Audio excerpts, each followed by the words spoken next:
জানো তো, প্রত্যেক বছরের মতো এবারেও বাবা দাদাদের সাথে ঠাকুর আনতে চলে গেছিলাম। পুজো তো আসছে, এবারের পুজোয় ঠাকুর দেখতেও যাব, গ্রুপও থাকবে।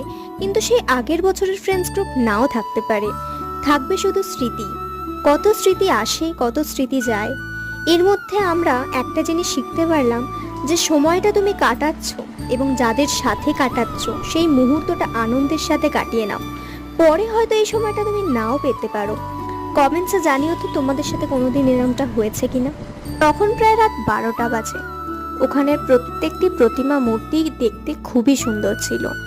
এই যে দেখছো, লরিতে যে ঠাকুরটি তোলা হচ্ছে, এইটি হচ্ছে আমাদের পাড়ার ঠাকুর। মিষ্টি না? মাঝ রাস্তায় গাড়ির তেল শেষ হয়ে গেছিল। আমাদের নয়, লরির।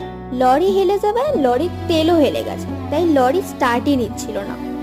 এইটা হলো আমাদের পাড়ার লাইটিং। ভিডিওটা ভালো লাগলে অবশ্যই শেয়ার করো।